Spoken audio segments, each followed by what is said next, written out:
Hello students, welcome back to my channel Savita English Classes. Today in this video we are going to take our chapter phrases and clauses. First of all we will discuss about phrases. Phrase and clause. What is phrase and what is clause? Phrase is a group of words. एक group of words है, clause भी एक group of words है, but हम phrase को पहले explain करते हैं. फ्रेज क्या है? एक ग्रुप ऑफ वर्ड्स है जिसके अंदर एक फाइनाइट वर्ब नहीं होती है. मीन्स वो मेन क्लॉज के ऊपर डिपेंड होती है, वो उसका अपना खुद का स्टैंड नहीं होता है फ्रेज का. डेफिनेशन को एक बार डिस्कस कर लेते हैं. ये ग्रुप ऑफ वर्ड्स शब्दों का समूह है.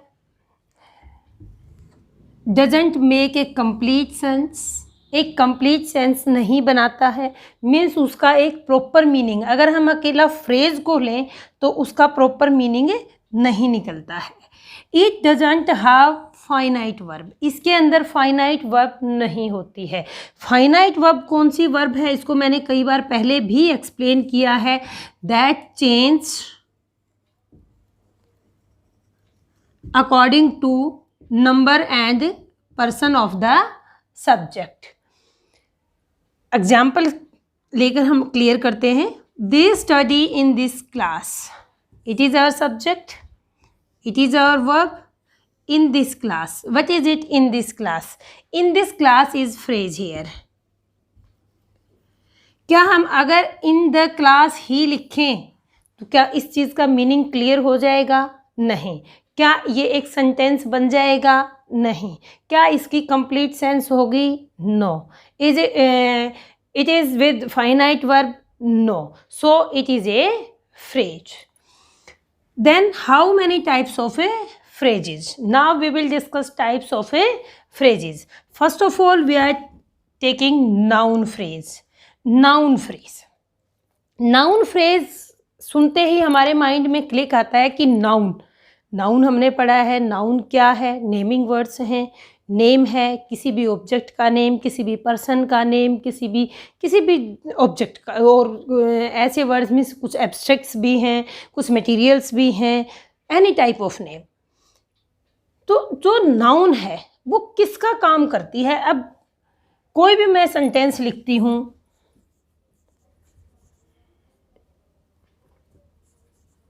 राधा गोज़ टू स्कूल मैंने लिखा. यहाँ पे राधा नाउन है आपका. नाउन है तो किसका काम कर रहा है? सब्जेक्ट का काम कर रहा है. मीन्स नाउन फ्रेज सब्जेक्ट का काम कर रहा है. इट मीन्स जो नाउन फ्रेज है हमें मिलेगी वो हमें सब्जेक्ट के प्लेस पे मिलेगी, या ऑब्जेक्ट के प्लेस पे भी नाउन होती है, सब्जेक्ट के प्लेस पे भी नाउन होती है. तो या तो वो हमें एज ए सब्जेक्ट मिलेगा या फिर एज ए ऑब्जेक्ट मिलेगा. नाउन फ्रेज इन फंक्शन, इसकी डेफिनेशन को डिस्कस कर देती हूँ मैं आपको. Function of a noun. एक जो नाउन फ्रेज है वो किसका फंक्शन करेगी? हमारा नाउन का फंक्शन करेगी. अब आप एग्जाम्पल देख लीजिए. His sudden resignation is a mystery. मैं आपको बताती हूँ. हिज सडन रेजिग्नेशन, ये हमारा पूरा सब्जेक्ट का काम कर रहा है. सब्जेक्ट का काम कर रहा है. हिज सडन रेजिग्नेशन एक नाउन, एक जो सब्जेक्ट हमारा होना चाहिए यहाँ पे वो क्या है? उसका जो अचानक दिया गया रेजिग्नेशन. ये एक सिंगल वर्ड नहीं है कि हमारा सब्जेक्ट हो, ये ग्रुप ऑफ वर्ड्स है. 1 2 3 ग्रुप ऑफ वर्ड्स है और जो पूरा एक सब्जेक्ट का काम कर रहा है. दैट्स वाई अगर सब्जेक्ट का काम कर रहा है और ग्रुप ऑफ वर्ड्स है तो ये क्या है? फ्रेज. और ये सब्जेक्ट के प्लेस पे है तो ये कौन सी फ्रेज हो गई है हमारी? It is noun phrase. Now come to the adjective phrase. Adjective phrase किसका काम करेगा? एडजेक्टिव क्या होता है? विशेषण. विशेषण क्या करता है? विशेषता बताता है. विशेषता किसकी बताता है? हमेशा एडजेक्टिव नाउन की विशेषता बताता है. नाउन हमें कहाँ मिलेगा? या तो सब्जेक्ट के प्लेस पे मिलेगा या हमें ऑब्जेक्ट के प्लेस पे मिलेगा. और जो सब्जेक्ट और ऑब्जेक्ट के प्लेस पे हमें नाउन मिलेगी उस की विशेषता जो फ्रेज बताएगी वो हमारी एडजेक्टिव फ्रेज कहलाएगी। एडजेक्टिव फ्रेज किसका काम करेगी? फंक्शन ऑफ है ना, एडजेक्टिव मीन्स विशेषता बताएगी। विशेषता किसकी बताएगी? नाउन की विशेषता बताएगा। Hitesh is a man, Hitesh is a man, ये देखो हमारा सेंटेंस कंप्लीट हो जाता है। हितेश हमारा सब्जेक्ट है, इज ए मैन, भाई एक मैन है हितेश, बट उसको एक्सप्लेन किया है मैन को, ये हमारा नाउन है, ऑब्जेक्ट के प्लेस पे है। इसको एक्सप्लेन किया है with strong habits, is a man with a strong habits. किसको किसकी विशेषता बताई? ये एक एडजेक्टिव का काम कर रहा है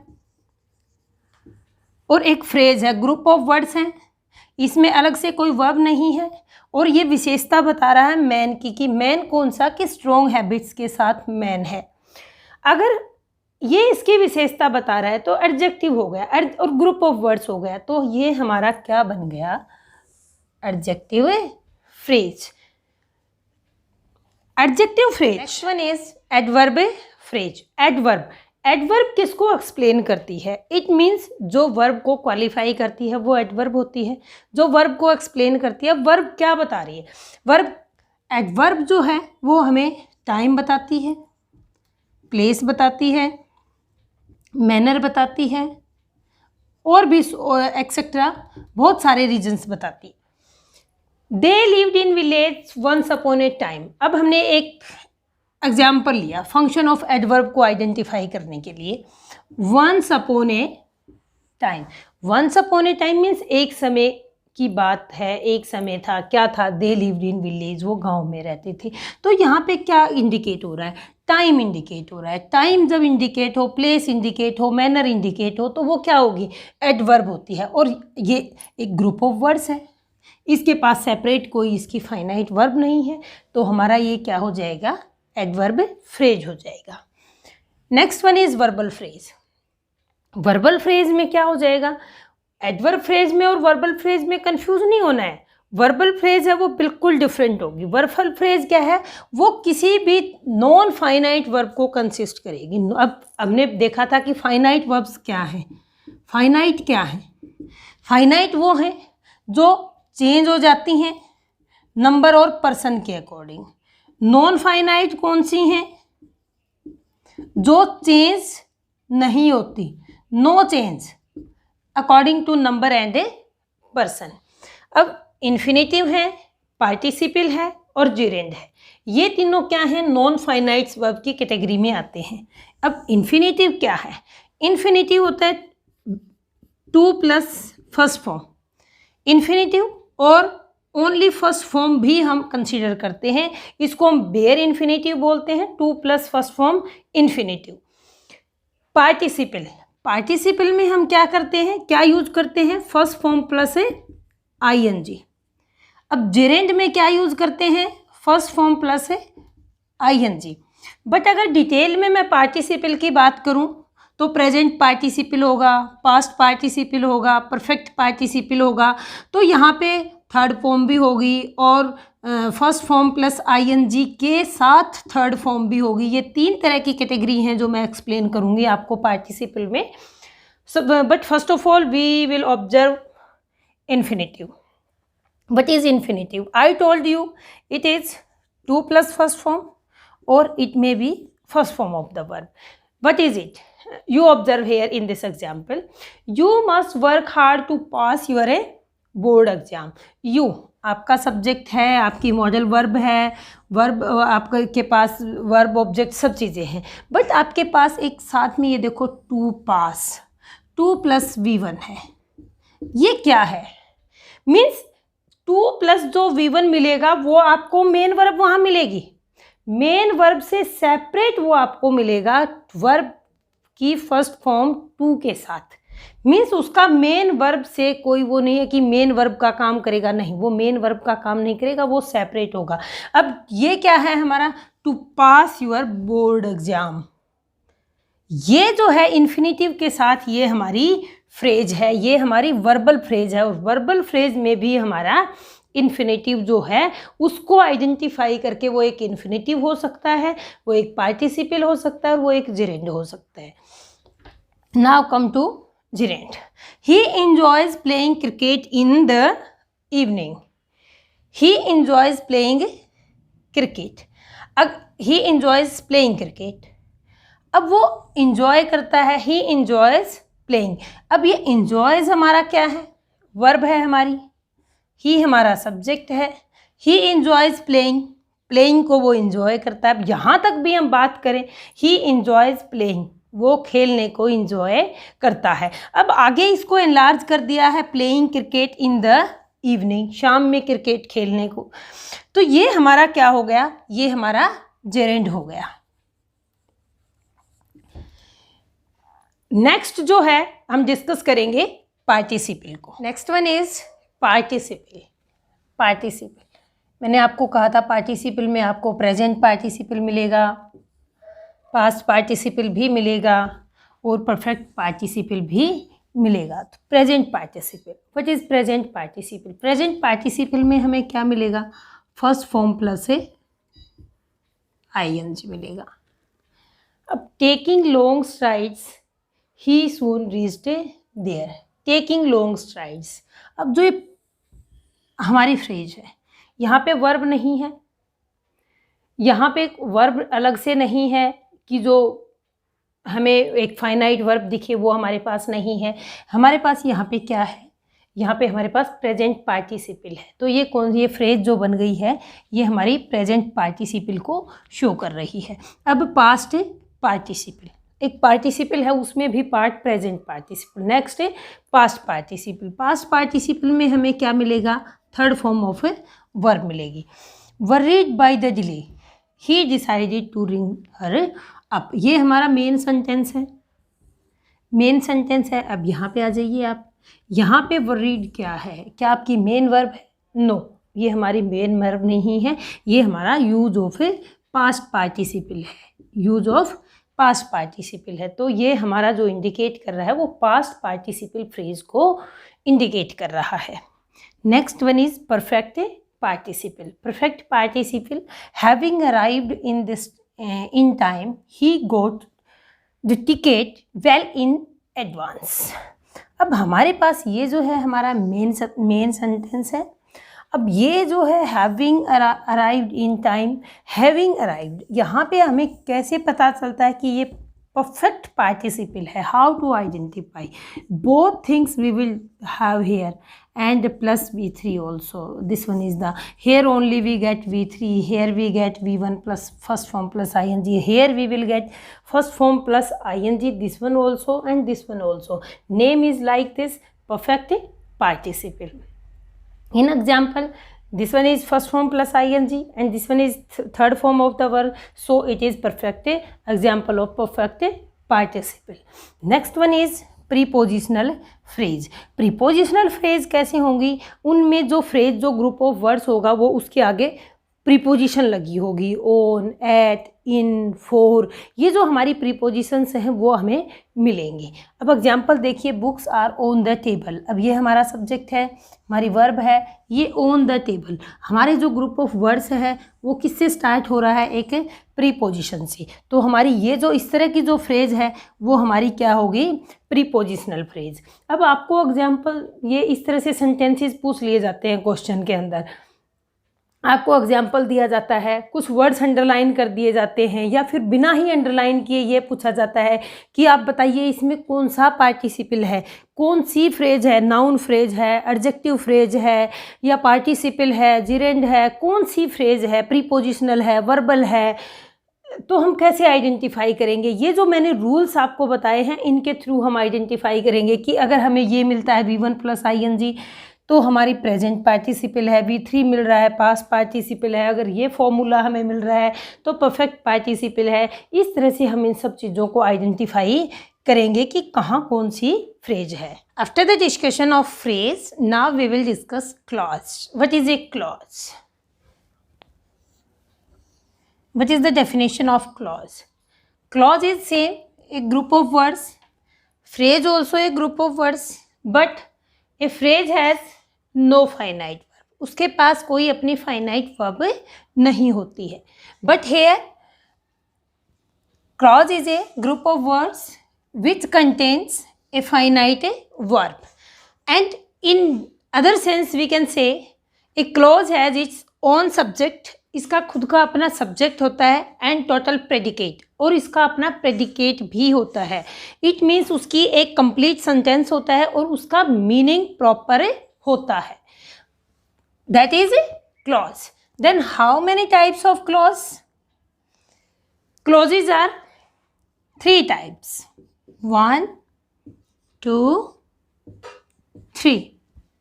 First one is main clause. Main clause, that the main clause you can say principal clause and you can say independent clause. Main means that is the main role in the sentence. Principal clause also that has main role, and independent clause it means जो किसी पे depend नहीं है. It means that is also main clause or principal clause. These are the 3 names for the main clause.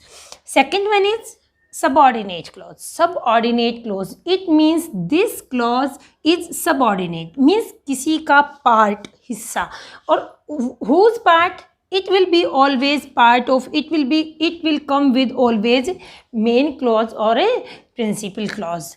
Third one is coordinate clause. आपको meaning से ही clear समझ आ जाना चाहिए. Coordinate means coordination.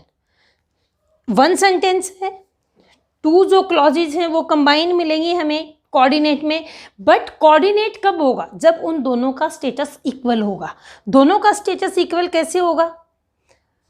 It means both clauses have their own subject and own predicate. उनका अपना subject होगा, predicate होगा, और कंप्लीट मीनिंग और उनकी सेंस होगी दोनों की.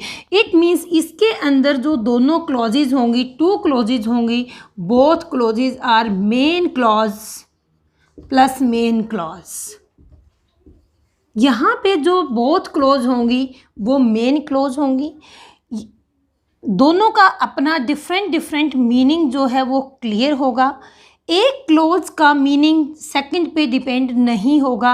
इनका अपना ओन स्टैंड होगा. सबऑर्डिनेट क्लॉज में, यहाँ पे मेन क्लॉज में क्या होगा? एक main clause plus subordinate clause. तो इसके डिफरेंट पार्ट होंगे. मेन क्लॉज डिफरेंट पार्ट होगा. सबऑर्डिनेट क्लॉज है जो उसका मीनिंग मेन क्लॉज के ऊपर, इसका ये नहीं है कि ये टोटली मीनिंगलेस होगी, इसका मीनिंग होगा, बट एक टोटल और कंप्लीट क्लियर सेंस को बिल्कुल क्लियर करने के लिए सबऑर्डिनेट क्लॉज का जो मीनिंग है that will depend on main clause. Let's see 2 examples. I lost the book which I bought yesterday. I lost the book. This one is which I bought yesterday. What is the main clause here?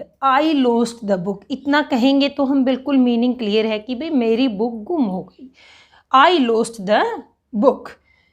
But which I bought yesterday, अगर हम इस sentence को separate कहें कि which I bought yesterday, what I bought yesterday, मैंने क्या खरीदा, clear नहीं हो रहा है. इसका मीनिंग कहाँ से क्लियर हो रहा है? आई लॉस्ट द बुक, वो बुक लॉस्ट हो गई जो मैंने कल खरीदी थी. तो यहाँ पे ये हमारी जो क्लॉज है वो है मेन क्लॉज, और ये जो हमारी क्लॉज है वो है हमारी subordinate clause, because its meaning depend on the main clause. That's why this one is the combination of main clause and subordinate clause. Main clause and subordinate clause. One more thing, he worked hard still he failed.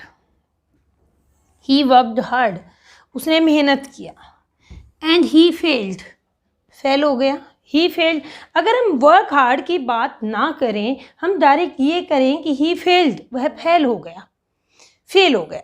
It means तो भी तो meaning clear है. It means इसका meaning इसके ऊपर depend नहीं है और इस क्लॉज का मीनिंग इस पे डिपेंड नहीं है.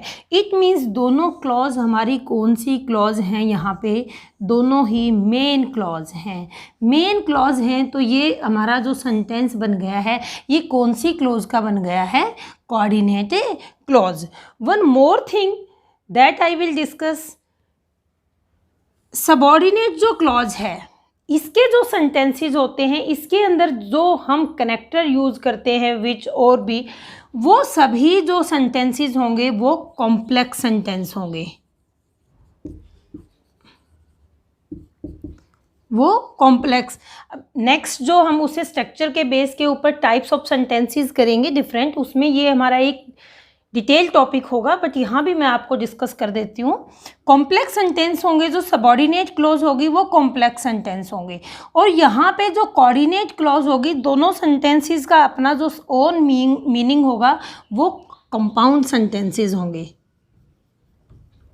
कई बार हमारे एग्जाम्स में आता है, एग्जाम्पल्स आते हैं, सेंटेंसेस दिए जाते हैं और उसमें से आंसर दिया जाता है कि भाई आप just you tell which one is complex sentence and which one is a compound sentence. अब आपको कंपाउंड सेंटेंस और कॉम्प्लेक्स सेंटेंस को सेपरेट करना, फाइंड आउट करना वेरी इजी हो जाएगा। जो सबऑर्डिनेट क्लोज और जो सबऑर्डिनेट क्लोज हैं वो सब कॉम्प्लेक्स सेंटेंस है, और जो कंपाउंड सेंटेंस हैं वो हमारी कोऑर्डिनेट क्लॉज है। एक और इसको जो आइडेंटिफाई करने का जो फॉर्मूला है वो है, हम थोड़ा सा मैं आपको बता देती हूँ। Where is erase,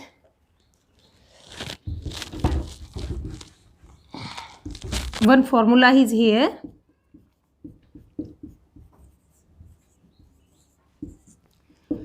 F for A for and, N for nor, B for but, O for or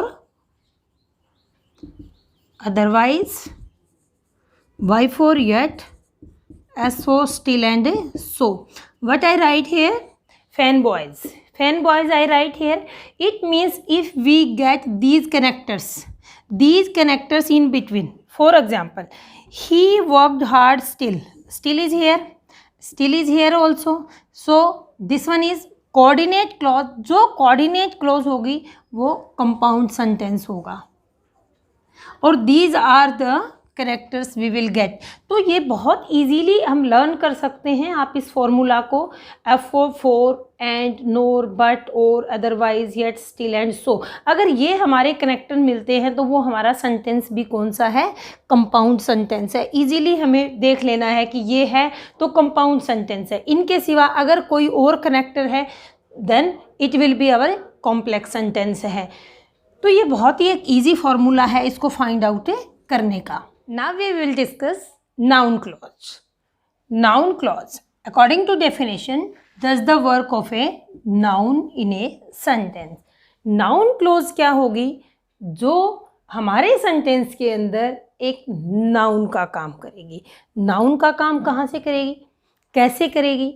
अब फ्रेज है, फ्रेज में हमने क्या डिस्कस किया? वहाँ पे हमारी noun close. Noun close it means वो एक सब्जेक्ट और ऑब्जेक्ट का काम करती है, बट वहाँ पे क्या था कि उनके पास एक फ्रेज के पास एक फाइनाइट वर्ब नहीं है। बट यहाँ क्लॉज को हम डिस्कस कर रहे हैं। क्लॉज क्या है कि वो नाउन क्लॉज है, एज ए सब्जेक्ट काम कर रही है, सब्जेक्ट काम कर रही है और उसकी एक फाइनाइट वर्ब भी है। Noun clause as a subject, as a object, means बहुत सारे डिफरेंट वेज हैं। हम डिस्कस करेंगे कि वो नाउन क्लॉज हमें कैसे कैसे कहाँ कहाँ मिल सकती है और क्या क्या उसकी आइडेंटिफिकेशंस हैं, क्या क्या फीचर्स हैं। As a subject, first we see this example, he says that it will not work. He says that it will not work. अब हमारा सब्जेक्ट है, हमारे पास वर्ब है। अब ये जो हमारा पार्ट है ये हमारी क्लॉज है। अब हमारी जो क्लॉज है वो किस किस के रूप में काम कर सकती है? As a subject we may find, as a object we may find. As a subject, what you declared is true. अगर हमारी noun clause as a subject work कर रही है, इट मीन्स वो एक सब्जेक्ट के प्लेस में मिलेगी। अब आप ये देखो, व्हाट यू डिक्लेयर्ड। अब आपको यहाँ ये कंफ्यूज नहीं होना है कि ये हमारा WH वर्ड है, ये सब्जेक्ट है हमारा, ये है क्या है हमारा, ये फिर से वर्ब आ रही है, यहाँ पे वर्ब डिक्लेयर्ड आ रही है, नहीं, यही हमारी इस सेंटेंस की जो है वो मेन वर्ब है और ट्रू।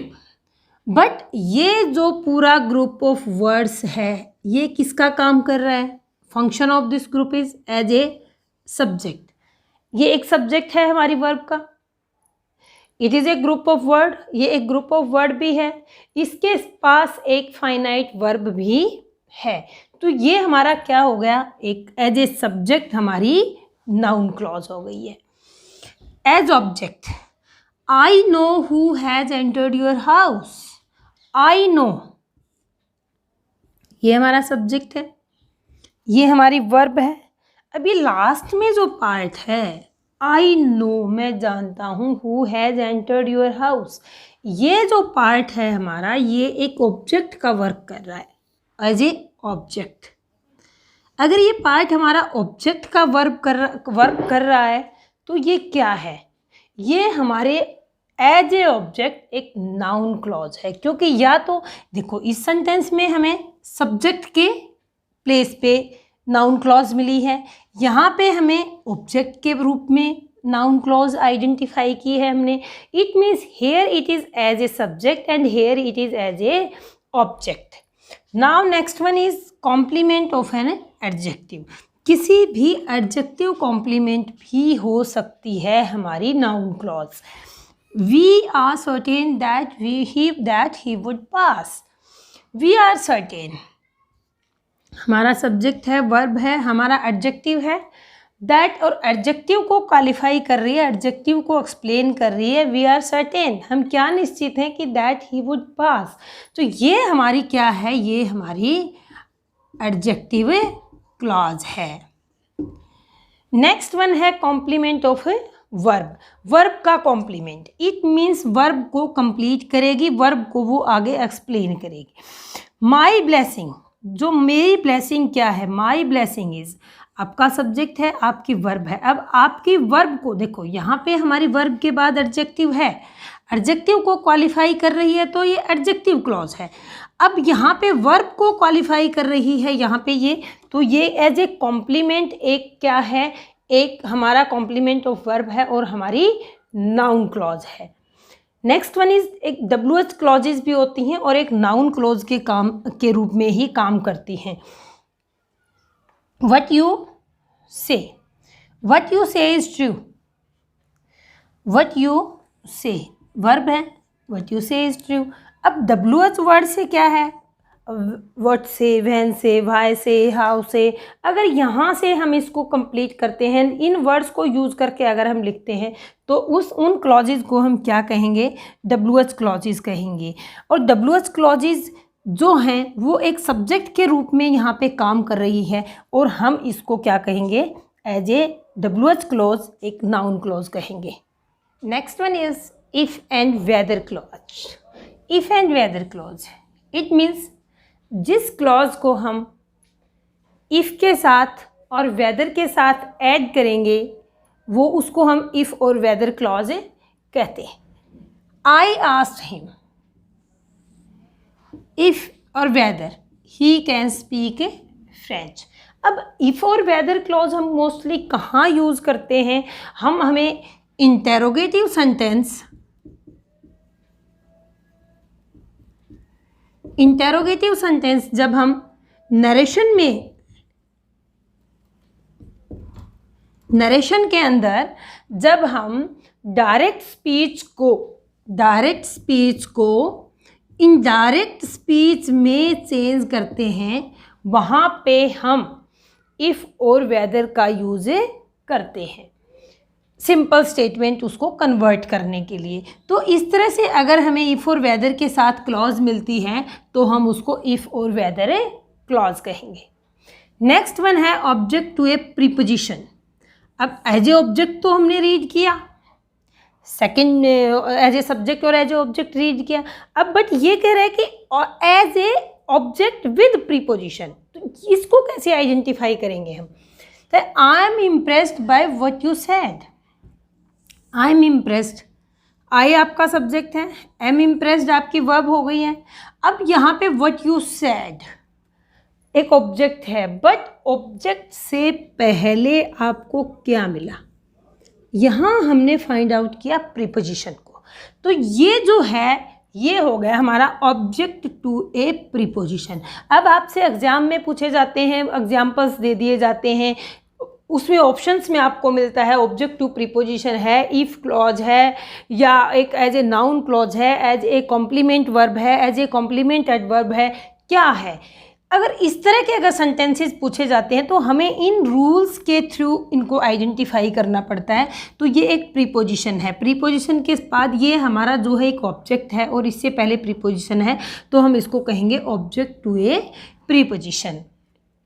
अब ये हमारी जो है नाउन क्लॉज यहाँ पे कंप्लीट होती है यहाँ तक। अब जो नेक्स्ट वन है हमारी एडजेक्टिव क्लॉज। नाउन क्लॉज के बाद हमने 3 पार्ट्स किए थे इसके, नाउन क्लॉज, एडजेक्टिव क्लॉज और एडवर्ब क्लॉज। नाउन क्लॉज को हमने डिस्कस किया, अब हम स्टार्ट करने जा रहे हैं, now we are going to start adjective clause. Adjective clause को ही हम रिलेटिव क्लॉज भी कहते हैं। Then what is adjective clause.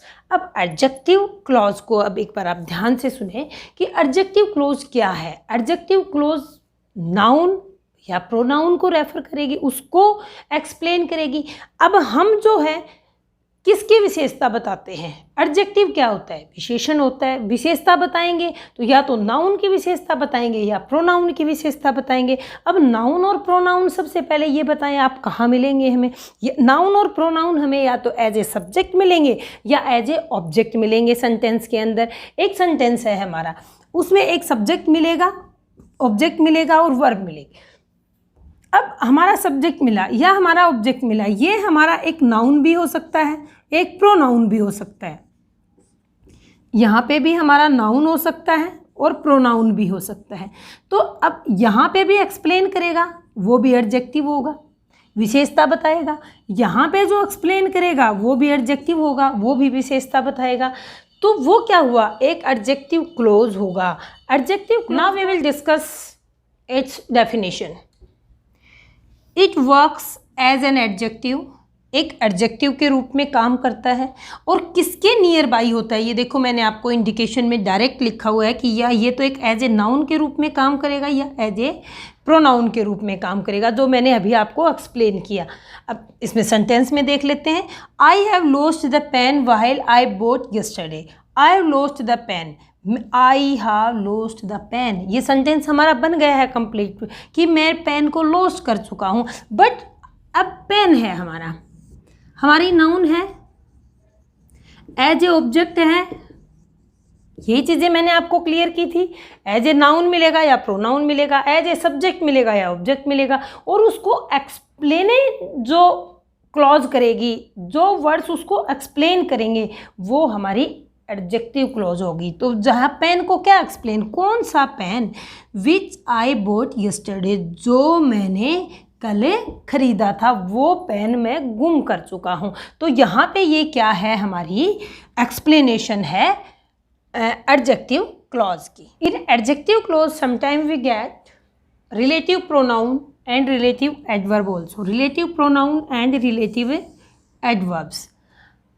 कई बार हमें क्या मिलता है, रिलेटिव प्रोनाउन मिलता है सेंटेंस के अंदर, और उस अगर रिलेटिव प्रोनाउन से सेंटेंस ऐड है तो वो हमारी एडजेक्टिव क्लॉज है, और रिलेटिव एडवर्ब से भी अगर हमारा सेंटेंस कनेक्ट है तो वो भी हमारी एडजेक्टिव क्लॉज है। अब रिलेटिव प्रोनाउंस, हमने प्रोनाउन का चैप्टर किया है, प्रोनाउन के चैप्टर में हमने इसको डिटेल डिस्क्रिप्शन किया है कि कौन से रिलेटिव प्रोनाउन होते हैं। If you didn't see that video you can go on my channel and see that. Who, whom, whose and which, ये सब हमारे क्या हैं, रिलेटिव प्रोनाउन है। रिलेटिव प्रोनाउन अब आप इस एग्जाम्पल के अंदर ऑब्जर्व कीजिए। I know the man in whose house you live, I know the man, मैं उस व्यक्ति को जानता हूँ, इन हुज हाउस। देखो अब ये जो प्रोनाउन है, ये हुज जो है वो किसके साथ ऐड है, हाउस के साथ है, हुज हाउस। अब यहाँ पे हुज क्या है हमारा, ये हमारा रिलेटिव प्रोनाउन है, यू लिव। तो ये जो हमारी फ्रेज है जो रिलेटिव प्रोनाउन के थ्रू ऐड है, ये हमारी एडजेक्टिव क्लॉज है। Relative adverb, relative adverbs means जो हमारा रिलेशन क्रिएट कर रहे हैं दो सेंटेंसेस के अंदर, जो रिलेटिव एडवर्ब्स हैं हमारी। रिलेटिव एडवर्ब क्या, जो एडवर्ब क्या है, हमने पहले एडवर्ब को देखा था फ्रेजेस के अंदर। एडवर्ब क्या है, जो प्लेस को इंडिकेट करेगी, रीज़न बताएगी और टाइम बताएगी। वही फ्रेजेस क्या होती हैं जो एडवर्ब के साथ आती हैं। Youth is the time, youth वो समय है क्या है, when the seeds of character are sown, जो सीड्स लगाए जाते हैं अपने कैरेक्टर के। तो वहन क्या है, टाइम को इंडिकेट कर रहा है। अगर टाइम की इंडिकेशन है तो इट मीन्स वो एडवर्ब क्लोज है, और एडवर्ब क्लोज है तो वो किसकी कैटेगरी, एडवर्ब है, एक रिलेटिव एडवर्ब है जिसने रिलेशन क्रिएट किया है, तो वो हमारी एडजेक्टिव क्लोज है। समटाइम्स हम क्या मिलता है हमें, एज, बट और सेम, ये जो वर्ड हैं हमारे, ये हमें एक प्रोनाउन के रूप में मिलते हैं, रिलेटिव प्रोनाउन के रूप में मिलते हैं। तो ये इनको यूज़ कैसे किया जाता है, ये रिलेटिव प्रोनाउन, और they introduce an adjective close. तो ये भी हमारी एडजेक्टिव क्लोज को इंट्रोड्यूस करते हैं। सच बॉयज़ एज, अब हमारा एज किसका काम कर रहा है, यहाँ पे ये हमारे प्रोनाउन का काम कर रहा है। Are guilty will be punished. तो इस तरह से जो एग्जाम्पल इनसे जुड़े हुए हैं एज, बट, सेम से, और जो एक प्रोनाउन का काम कर रहे हैं, तो उनको भी हम क्या कहेंगे, ऐसी क्लॉजेज को भी हम क्या कहेंगे, हम adjective discuss adverb clause. Adverb clause, adverb clause क्या है, एडवर्ब क्लॉज है जो वर्ब को क्वालिफाई करे, जो वर्ब के बारे में हमें बताए, एडवर्ब क्लॉज है। It means it does the work of an adverb, जो वर्ब की विशेषता बताए, जो वर्ब को क्वालिफाई, जो वर्ब को एक्सप्लेन करे। और वो वर्ब को कैसे एक्सप्लेन करे वो क्लॉज, ये देखो, या तो वो टाइम बताकर, या टाइम, अब इसकी टाइप्स कितनी हैं, यहाँ पे हम 10 टाइप्स को डिस्कस करेंगे। First one is time, next place, purpose, cause and reason, condition, effect और result, comparison, manner, extent and proportion, और ए कंसेशन और कंट्रास्ट। अब now we will discuss all these in a detail. Yes, now one by one we will discuss all. First of all, time. What is the time? Adverb clause of a time. अब कुछ words हैं हमारे पास, अगर ये words हमें sentence के अंदर मिलते हैं तो ये टाइम को इंडिकेट करते हैं, और हमें पता लगता है कि ये एक टाइम को रेफर करने वाली एडवर्ब क्लॉज है। When, while, before, after, since, as soon as, whenever, till, until, as long as, ये किसको इंडिकेट करते हैं, ये सब ऑल टाइम को इंडिकेट करते हैं। एग्जाम्पल, आई सेंग, मैंने गाया, while, जब क्या हुआ, सी डांस, उसने डांस किया। अब ये हमें वर्ब, ये देखते ही हमें ये वर्ड का इंडिकेट आ जाएगा, वर्ड से हमें ध्यान आ जाएगा कि ये हमारी कौन सी क्लॉज है। भाई ये टाइम को इंडिकेट कर रहा है, टाइम को इंडिकेट कर रहा है, तो ये हमारी कौन सी क्लॉज है, ना हमारी नाउन क्लॉज है ना एडजेक्टिव क्लॉज है, ये तो हमारी टाइम को इंडिकेट कर रही है, तो ये हमारी कौन सी क्लॉज है, एडवर्ब क्लॉज है ये आपकी। नेक्स्ट वन है प्लेस। अब प्लेस को इंडिकेट करेंगे कौन से वर्ड है। फर्स्ट ऑफ ऑल तो हमारे माइंड में कौन सा वर्ड आता है, वेयर, कि कहाँ, वेयर, wherever और whence। I live where you live, अब ये इंडिकेशन है। आते ही हमें क्या आता है भाई, प्लेस है। प्लेस कौन इंडिकेट करता है, एडवर्ब क्लोज ऑफ प्लेस है, उसको प्लेस को इंडिकेट करता है। नेक्स्ट वन क्या है हमारा, तो ये हमारी कौन सी क्लॉज हो जाएगी, एडवर्ब क्लॉज हो जाएगी, जो हमारी प्लेस को इंडिकेट कर रही है, जिससे हमने इसको आइडेंटिफाई किया है। नेक्स्ट है हमारी purpose, that, so that, lest, in order that. अब lest, so that, that, so that, ये किसको इंडिकेट कर रहा है, कि पर्पज, कि भाई इससे ऐसा हो, लेस्ट, इन ऑर्डर दैट, ये सब वर्ड किसको इंडिकेट करेंगे, adverb close of A purpose. अब यहाँ पे इस एग्जाम्पल के अंदर कोई भी वर्ड इनमें से फाइंड आउट करते हैं। I run fast, so that I might catch the train. अब इसके इंडिकेशन से हमें क्या पता लगेगा कि it is the purpose. For what purpose? I run fast. मैं क्यों दौड़ा? जिससे कि so that I might catch the train, कि भाई ट्रेन पकड़ने की संभावना हो जाए. ये हमारा पर्पज़ है, पर्पज़ है ये. तो ये हमारी किसको इंडिकेट करती है? Adverb clause of a purpose को ये इंडिकेट करती है. Next one is cause and reason. Cause and reason means कारण बताया जाता है. रीज़न है किसी चीज़ का, रीज़न हमें बताना है, कारण हमें बताना है. तो which words we will get? Because, as, since, that, now that. अब इस तरह के जो वर्ड्स अगर मिलेंगे हमें, तो वहाँ पे हमें क्या मिलेगा सेंटेंसेस के अंदर, कि सेंटेंस में रीज़न बताया गया है और रीज़न बताया गया है इन वर्ड्स के साथ. तो वो हमारी कौन सी क्लॉज है? वो हमारी एडवर्ब क्लॉज है. नेक्स्ट वन है कंडीशन क्लॉज. कंडीशन किन वर्ड्स के साथ लगाई जाती है? इफ़ है, वेदर है, प्रोवाइडेड है, अनलेस है, इन केस है, सपोज. ये अगर वर्ड्स हैं हमारे, तो यहाँ ये वर्ड्स अगर हमें मिलते हैं तो वो हमारी क्लॉज जो है वो एक कंडीशन को रेफ़र करेगी. और एक डिफरेंट टॉपिक भी आता है एग्जाम्स के अंदर कि आप कंडीशनल सिंपल सेंटेंस बना के दे के आपको एक कंडीशनल क्लॉज बनाना पूछा जाता है. तो आप किस वर्ड्स के साथ कंडीशनल क्लॉज बनाएंगे? If, whether, provided, unless, in case और supposing. She can't pass unless she works hard. She can't pass. अब कंडीशन क्या है? कि जब तक वो हार्ड वर्क नहीं करती. तो ये जो वर्ड है वो किसको इंडिकेट कर रहा है? हमारी कंडीशन को इंडिकेट कर रहा है. तो ये adverb clause of a condition है. नेक्स्ट वन है इफेक्ट और रीजन. कि इफेक्ट किसी चीज़ का प्रभाव और उसका रिजल्ट क्या है, उसका जो बाद में जो एंड आया है, रिजल्ट आया है, वो क्या है. तो कौन से वर्ड हैं? सो दैट और such that. So that and such that. और वो मिलते कैसे हैं? अब आप देखिए, he is so poor that he can't buy book. He is so that he is poor. He is a so poor, कि वो इतना गरीब है कि वो बुक बाय नहीं खरीद सकता. तो ये क्या है? अब पुअर है, उसका इफेक्ट और उसका रिजल्ट क्या है? कि वो ही और सी कांट बाय बुक. ये इसका रिजल्ट है, ये इसका इफेक्ट है. किसका इफेक्ट है? Due to poorness. पुअर होने के कारण, गरीब होने के कारण बुक नहीं खरीद सकता. तो ये इसका इफेक्ट है, रिजल्ट है. Next one is comparison. Comparison क्या है? कि दो चीज़ों में कंपैरिजन हम करते हैं. कि कौन से वर्ड्स होते हैं जिनसे हम कंपैरिजन करते हैं? As and as, so as much as, और नो लेस देन और देन के साथ हम कंपैरिजन करते हैं. You are not so tall as your a brother.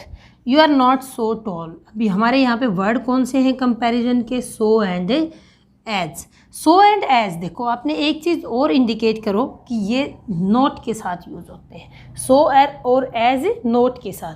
और इट मीन्स ये नेगेटिव को शो करेंगे कि आप उतने नहीं हो, मीन्स नेगेटिविटी आई, नहीं वर्ड आया.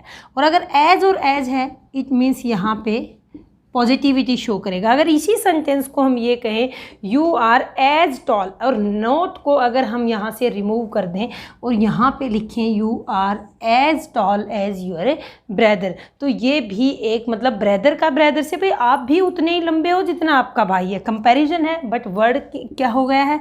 चेंज. और इसकी सेंस जो है वो चेंज हो गई है. इट मीन्स वो पॉजिटिव हो गया है. और वो हमारा पहले वाला जो सेंटेंस था, previous sentence, that was in negative sentence and use of so and as. Next one is manner. How to identify manner, कि किस काम को कैसे किया गया है. मैनर मीन्स उस काम को करने का तरीका.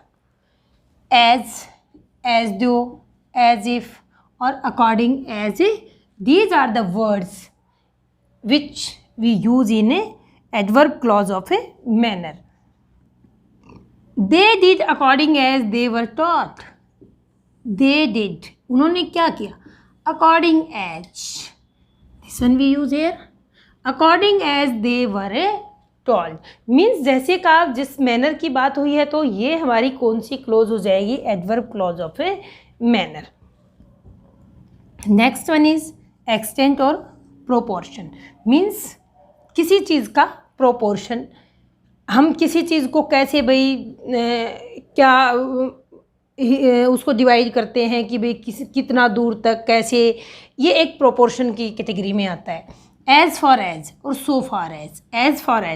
As far as I think, जहाँ तक मैं सोचता हूँ भाई, कितना मैं सोचता हूँ। अब कोई टास्क है, कोई इवेंट है, हम कितना, हम उसका कुछ पार्ट ही सोच सकते हैं कि अगले के माइंड में क्या चल रहा है या क्या प्लानिंग है, या इस तरह से भाई जितना मैं सोच सकता हूँ। As far as I think he will not betray you, कि वो आपको धोखा नहीं देगा। इट मीन्स ये किसी चीज़ का भाई किस एक्सटेंट तक, किस हद तक आप सोच सकते हो, आप कितना सोच सकते हो। नेक्स्ट वन इज कंसेशन और कंट्रास्ट, दैट इज दो and although. These are the words as, however, even if, even though, no matter, whoever, all the same, and whatever. These are the words where you will get these words. It means that is adverb clause of a concession and a contrast. It means in words के साथ हम contrast. Now we will discuss if clause. If clause it means conditional clause. Condition हम किसके साथ use करते हैं, if और weather के साथ हम कंडीशन को शो करते हैं। बट कंडीशन कई तरह की होती हैं, so many types. Main 3 conditions I will discuss here. First one is probable condition. It means किसी कंडीशन की जब संभावना होती है। एक मीन्स जो संभावित है। इम्प्रोबेबल मीन्स भाई संभावना मीन्स ना के बराबर है, जहाँ भी बिल्कुल ना % है संभावना, बिल्कुल नेगेटिविटी में है। एक जो है वो इम्पॉसिबल है वर्क, मीन्स हम ऐसी एक्सपेक्ट करें, ऐसी चीज़ सोचें कि जिसका कोई पॉसिबल ही नहीं है, मीन्स जो हो ही नहीं सकता, एक ऐसी चीज़ हम सोचें। इफ़ क्लॉज, अब हमारी जो कंडीशनल क्लॉज है उसमें इफ़ क्लॉज और मेन क्लॉज 2 पार्ट्स होते हैं। अब एग्जाम्पल में देखिए, if he goes to Delhi, it means ये हमारी क्या है, हमारी इफ़ क्लॉज है। और he will stay in hotel, ये हमारी क्या है, मेन क्लॉज है।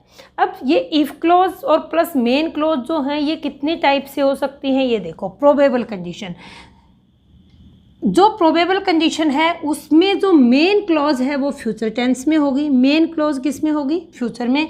और कौन से फ्यूचर में, फ्यूचर इंडेफिनेट।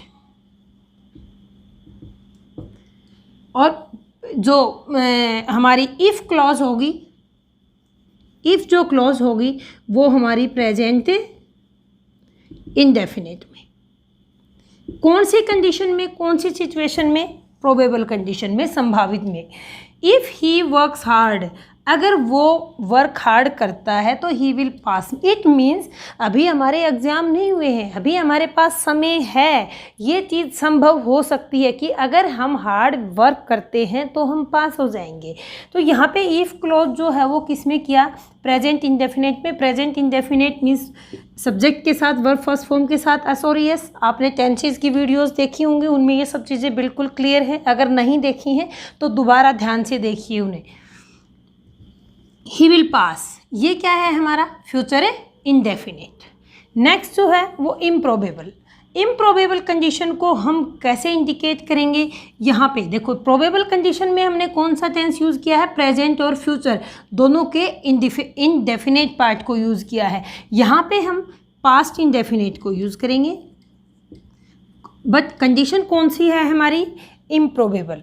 और मेन क्लॉज में हम किसको यूज़ करेंगे, देखो फ्यूचर इंडेफिनेट में हमने किसको यूज़ किया, विल को और सेल को।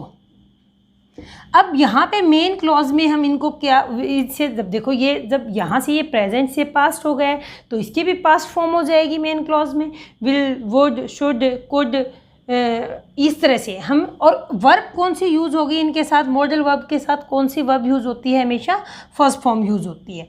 If he worked hard, if he worked hard he would पास। तो ये हमारी कौन सी कंडीशन है, improbable condition. Impossible, impossible means जो संभव ही नहीं हो सकता। पास्ट परफेक्ट, वहाँ पे हम इफ़ क्लॉज में कौन सा टेंस यूज़ करेंगे, पास्ट परफेक्ट। और पास्ट परफेक्ट की फॉर्मेशन आपने टेंसेस में की है, it means had plus V3 हम यूज़ करेंगे। और नेक्स्ट क्या है, जो परफेक्ट कंडीशनल है उसके अंदर ये चीज़ देखो, यहाँ से विल सेल से क्या बन गया, वुड शुड कुड, और ये would should could plus have और V3 लेगा यहाँ पे जब परफेक्ट कंडीशनल क्लॉज बनेगी। If you had worked hard, if you had worked hard, ये देखो जो हमारी इफ़ क्लॉज है वो हमारी किस में है, ये हमारी किस में है, पास्ट परफेक्ट में, और ये हमारा क्या है, यू वुड हैव पास्ट। अब यहाँ पे देखो हमारी V3 आ गई है, यहाँ V1 है, यहाँ V1 है। अब जो इम्पॉसिबल है उसमें हम क्या यूज़ करेंगे, इम्पॉसिबल है उसमें third form of verb modal verbs के साथ can, could, may, can, could, would, should, उनके साथ हैव प्लस V3 को हम यूज़ करेंगे। और यहाँ पे हमने क्या यूज़ किया है, पास्ट परफेक्ट को यूज़ किया है। So this is the full and detailed explanation of phrases, types of phrases, clause and types of clauses. I hope you understood everything. So after looking this video, you subscribe, share and like my channel.